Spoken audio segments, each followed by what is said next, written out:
Mhm. Welcome to Casual Conversation on Education, where we discuss pressing topics, new research, and principles all around freedom of education. And today, our guest is Alexandre Moreira. He is a leading expert in education law, homeschooling, and parental rights, and currently is the General Secretary of the European Education Law Association. And he is a dear friend of Oidel. We have collaborated on many occasions. Most recently, we worked on a publication on educational pluralism in Europe. And Alexander Oh, also was one of the esteemed faculty members of our summer university on the right to education. But the main reason why we are having this conversation today is because just some weeks ago or some days even, his new book was published. I have it here. mhm. It's Mhm. called Curricular Rights: Defining Essential Learning in the Context of Human Rights. Alexander, Mhm. thank you so much for being with us today. Oh, thank you. It's a pleasure for me. Thanks. So I Mhm. introduced you a little bit. What else would you like people to know about you before we go into discussing the book? Well, my life is very nonlinear. I came from a career as an attorney at the Central Bank of Brazil, became deeply bored with the financial system, fell in love with homeschooling, then with education law. Participated in Brazil, where I was born, in several other countries in activism for homeschooling, for parental rights. Now I'm here in Belgium and in my PhD in education law and participating in the Education Law Association as a general secretary. So a lot of things happen in my life. But the most important that I'm married and I have three very beautiful children. Very important to mention as well. Yes. Mhm. Okay. Thank you for for let's start with the title. So the book is called Curricular Rights. For somebody who has Mhm. never heard of that before, what does that term mean? Like, how would you describe it? And also, where have you drawn that term? Well, this is really a new name.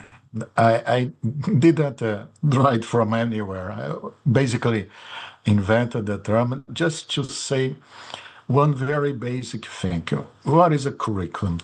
Curriculum is the practical experience of education. Is education happening in practice? As teachers teaching in school, learners self-learning, homeschooling. So the curriculum deals with the everyday life of education, with the content of education, with the methods of education, with the objectives of education, with the assessments of education. Mm. And so far, curriculum has been basically the field of pedagogues, educationalists, but not of scholars and lawyers. Now I'm bringing the curriculum to the legal field and saying that uh, curriculum is not only important, but it's education in real life. Mhm. And it has to be developed according to human rights standards. You can see there's a difference between inserting human rights in the curriculum as a subject matter and my proposal to develop a curriculum broadly according to the human rights standard. This is the originality of my thesis. Amazing. Okay. You also mentioned in the book, you talk about the risk, you speak of miseducation as an opposite of education. So could you share before we go into more of the theory part, could you share like a real world example where maybe a well-intentioned educational policy resulted in miseducation? Yes. We have to take care because usually we see education in a very formal way. We expect education to have a very specific format. Let's say education is happening if a teacher is teaching the students in a classroom. Mm, Well, it should happen, but not necessarily, because education is not something that you can describe objectively.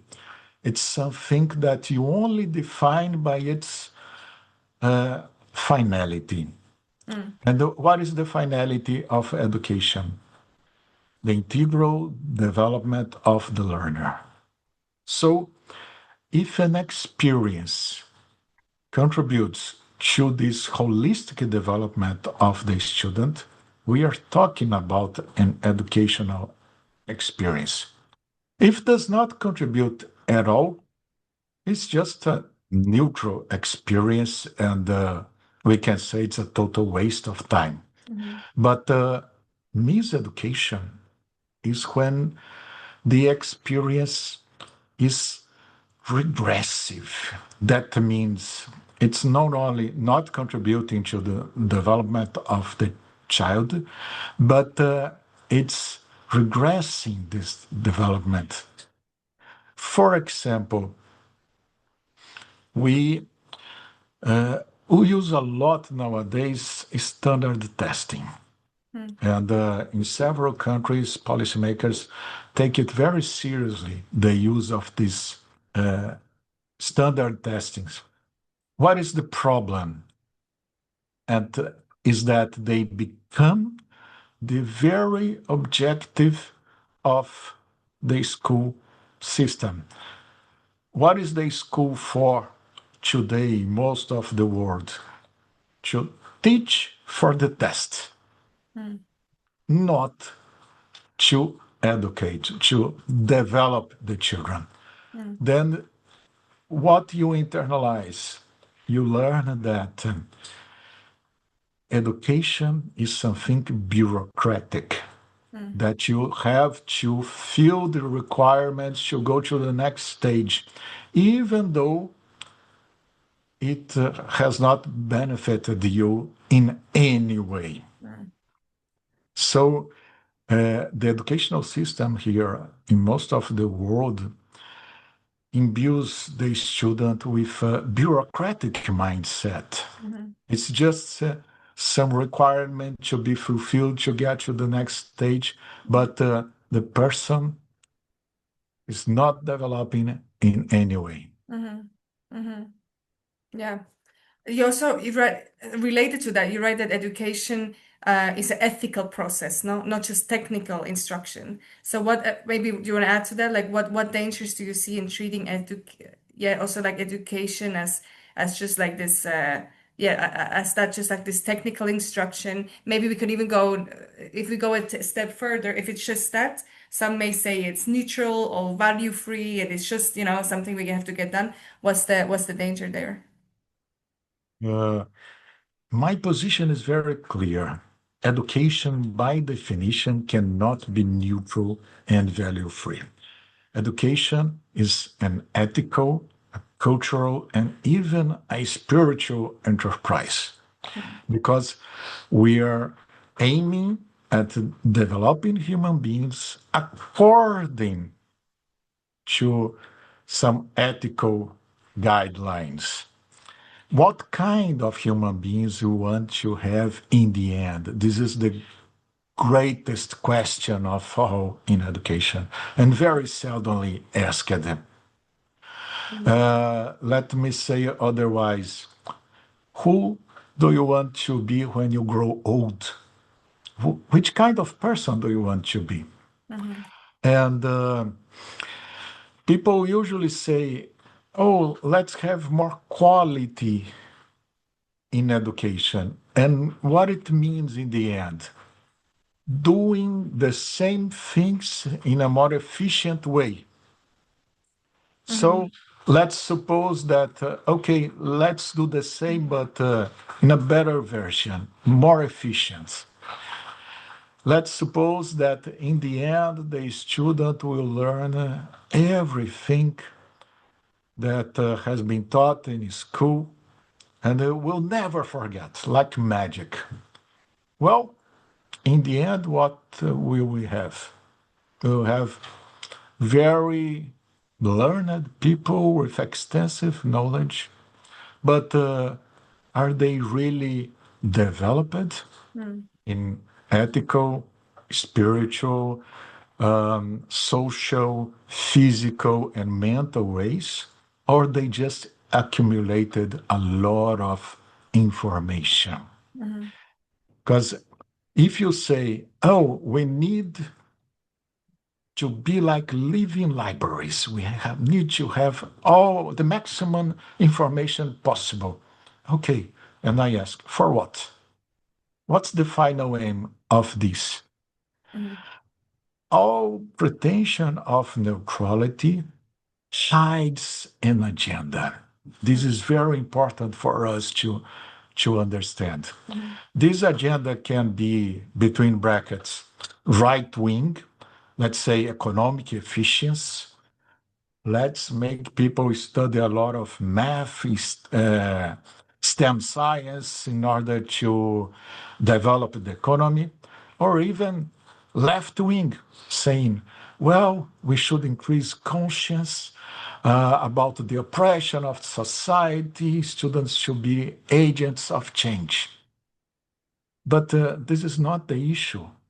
mhm, It's not about the economy. It's not about making a whole new world.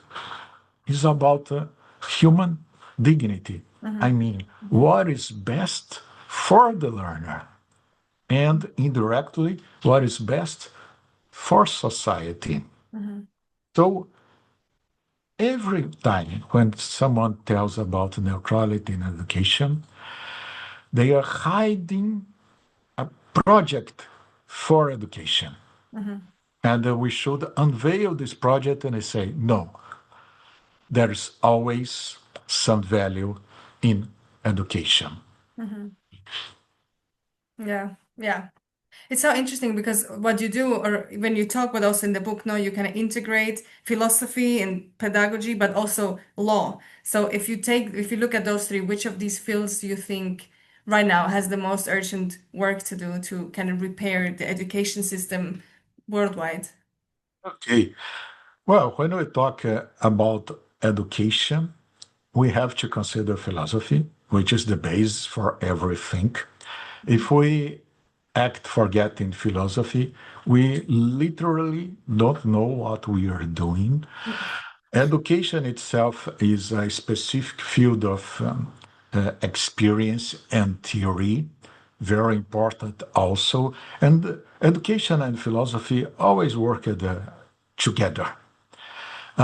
The problem is that law was far away from them. Mm, Some debates were considered exclusively educational, on public policy of education, on philosophy of education, theory of education. But what I'm proposing here is that no field can be apart from the human rights standards. mm, The school cannot be something outside the reach of human rights.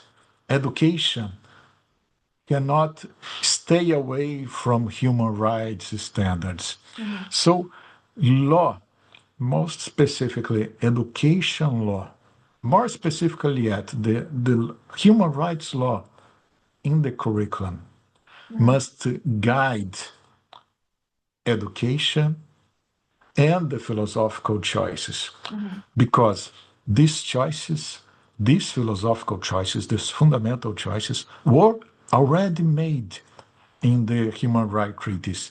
yeah. For example, the aims of education, which are detailed in the Convention of the Rights of the Child. Mhm, mhm. Why do you, talking about the aims of education in the CRC, why do you think so many countries fail to use this article as guiding framework for curriculum design? It's something very curious. Article 29 of the Convention on the Rights of the Child is the most detailed article in the Human Rights Treaties on education. And it does not say what is education, but it says what education is for. Mm-hmm. It shows, philosophically speaking, the teleology of education, the ultimate aims of education. And the question is, if we take this seriously, we should have to renew almost completely all the educational systems in the world. Because nowadays, in our societies, in our postmodern societies, we have a fear of finality, of asking, for what Mm-hmm. are you doing this? Mm-hmm. For what are you educating? I even created a term for that. It's teleophobia. It means people think that talking about final aims is a taboo. It's not practical. It can go to very deep ethical or spiritual considerations. But in fact, these are the most important questions. Mm-hmm. What is education for? Mm-hmm. And now we have to take these questions seriously. Mm-hmm. Mm-hmm. What is education for? Yeah. Okay.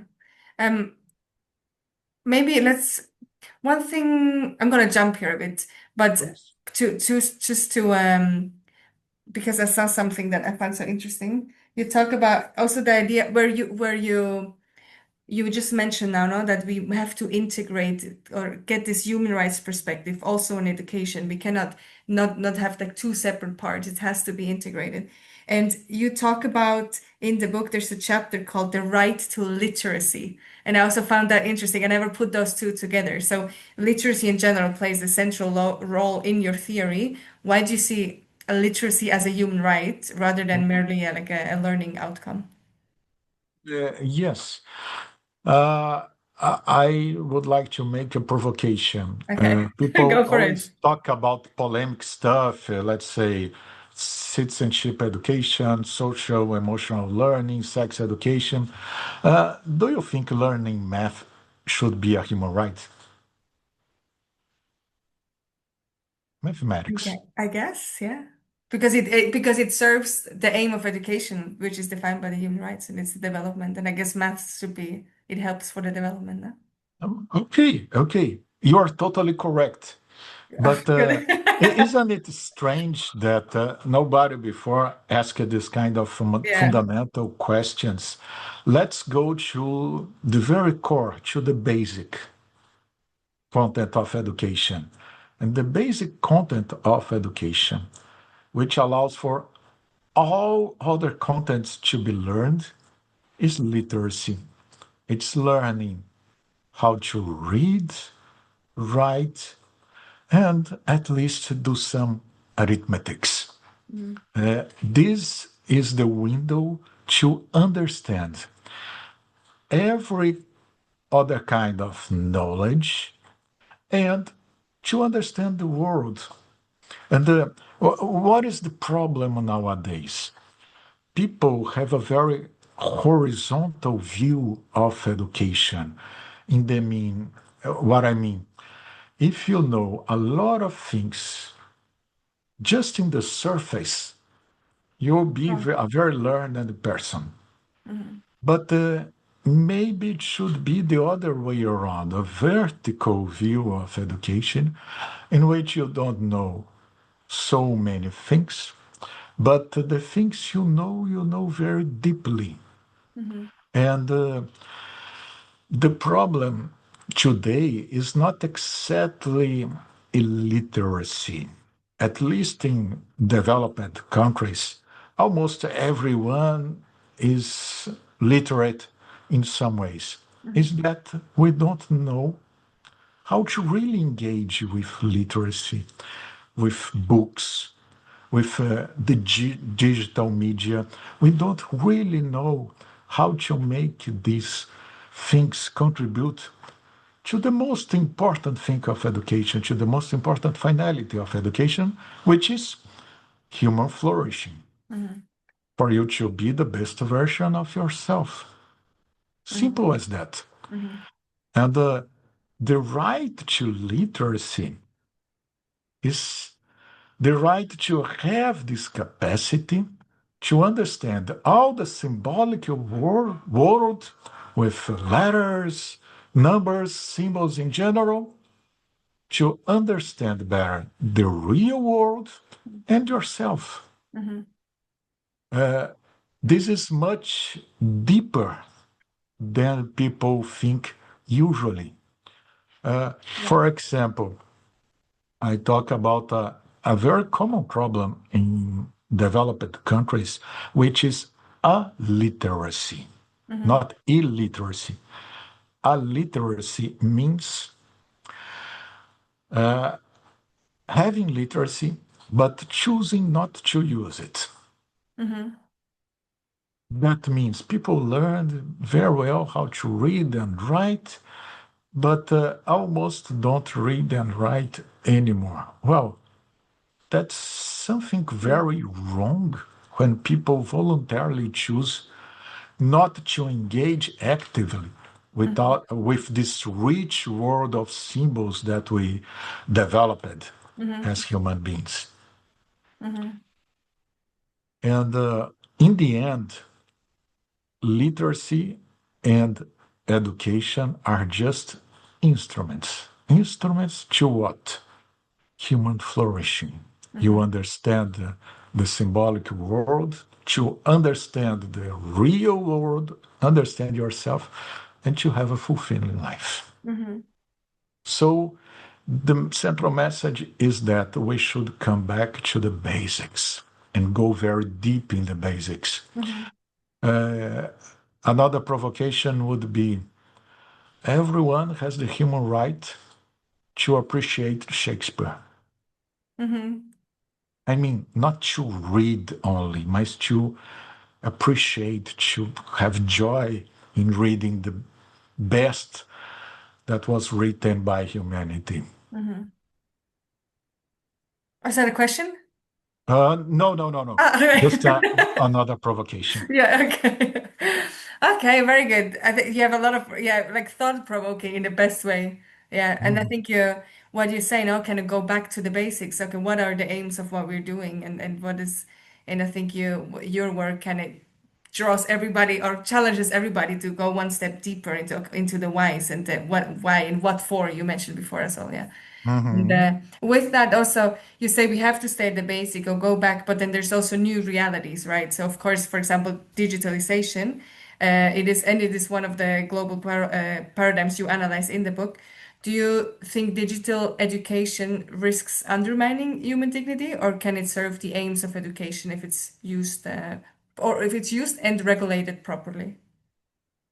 Uh, Technology is a very risky business because it's often seen as an end in itself. And what you see people say implicitly all the time, technology is always good. We need more technology. And it will make life better, more productive. Well, technology essentially is neither good or bad. Technology is a more efficient ways of doing things. The issue is how to use technology for human flourishing, for the full development of persons. You can use technology, for example, by seeing media all day long and be totally distracted with attention span of, I don't know, they say 6 seconds just is usually today. Or you can use technology to do what we are doing right now, to connect, to learn, to argue ideas. So technology is part of our lives now. It's a fact, and it won't go away. But it's not the most fundamental things in our life. In fact, another provocation that I would like to make is that we need to have some kind of analogic literacy. Mm-hmm. I mean, to know how to live at least for some hours without technology, in contact with nature, in simple relationships with another persons, we can't have all our lives mediated by technology. This is not normal and this is not healthy. So the issue is not being for or against technology, is to define who is in charge. Hmm. Very good. Who is, and how would you answer that? Who's in charge? Well, for now, technology is in charge, Yeah. but my hope is that human beings will be in charge of technology for their fulfillment, Hmm. not for their distraction, not to become just consumers, Hmm. but we should really learn to use technology as a means to higher ends. Hmm. Hmm. Yeah. Yeah. I mean, I can tell now when when you talk about this is really, I mean, it is a theory and you propose concepts, but it really, you live it. Like there's more behind. No, it's not just the mind, there's a passion with that. And just also the way you talk, it's so lovely to talk to you. And so maybe to talk about you about yourself and your relationship to your work as well. You mentioned before when you introduced yourself that you didn't necessarily have like a linear career pathway. So because your personal journey, you also did homeschooling advocacy and now international education law, and you can see that through the book as well.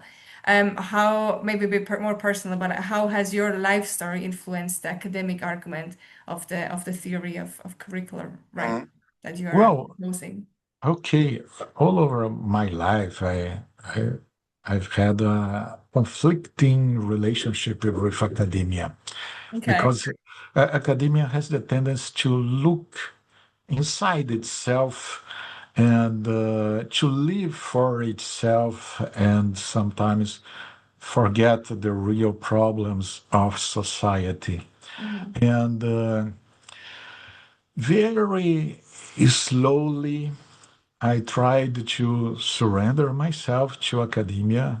So I'm 50 years old now and concluding a PhD after doing a long career in the Central Bank of Brazil, after a long activism for homeschooling, parental rights, religious freedom, etc. And the difference is now that I can't separate what I write from what I am Hmm. because it's something very authentic and it's not just a formality to fulfill a requirement to be called a PhD and so on. This doesn't make much difference for me in my stage of life. But the most important is if education, if literacy, if knowledge are just instruments, are not ends in themselves, how can I use the education, the knowledge, the literacy I receive as an instrument to help other people, to make lives better? And this is my mission, and I discovered this mission through human rights. I'm a deep believer in human rights. I really believe that they are real, they are legitimate, they come from natural law. You can't deny human rights. And it's the universal language, universal moral language of mankind. Mm. And my mission here is to bring the human rights language to law, to education, and to be very practical, but the practical in a grounded way. I mean, let's start with philosophy, then go to Mm. education, public policy, law, because the problem we see in life is that a lot of people do some things without thinking about it, without knowing what they are doing. And a lot of people think a lot and do almost nothing. Mhm. And we should try to connect theory with practice. Mhm. Mhm. Uh, Education is learning how to live. Mhm. And I think I have the obligation to pass on my Mhm. experience with what I learned all this year to uh, uphold these values Mhm. that are very important for me, the values of human dignity, Mhm. the values of human development, of human rights, Mhm. and to make the best contribution I can. Mhm. What do you hope, or how do you hope your book will be used, or your theory? Because you just said now we should connect theory with practice. So if policymakers read your book, or if teachers read your book, or parents, how would you hope that they put it in practice? Yeah, this intention is so explicit that in the end of each chapter, there are recommendations for policymakers, very practical recommendations based on the ideas of the book. In the end of the book is a 10-step strategy to implement a human rights based curriculum. Well, I want what every author wants. I want to be read. I want the ideas to be discussed.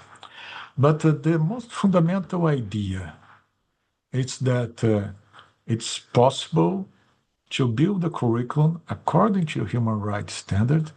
And more than that, it's necessary. We should do that because we are not receiving the education that we deserve. Our children are not receiving the education that they deserve, and that there are a lot to do, and we can do it through this human rights perspective. Mm-hmm. Yeah. So, and by the way, I will put all the links to the book and to everything Hmm. in the description, because I really hope as many people, especially also policymaker, would read it, because it is, well, it's just a very profound theory and very practical. You make it easy for people to use it. Maybe as a Oh, last thank you. question, because also you mentioned human dignity, and I know that's something that, well, that really is also behind your passion and motivation. So you call for a education that restores meaning and human dignity. If you could Hmm. reform just one aspect of the global education system tomorrow, what would it be and why? Hmm. Hmm. Well, that's a difficult question, but We can do another podcast otherwise. No, no, okay. we But go for it. just one thing, let's take the aims of education seriously. Yeah. Let's look at Article 29 of the Convention on the Rights of Education, no, on the rights of the child, and let's devise the educational system, the educational programs, the curriculum according to the final aims of education. Hmm. This would be something revolutionary in the sense that now we are taking the real education seriously. Hmm. And by the way, this is not something new.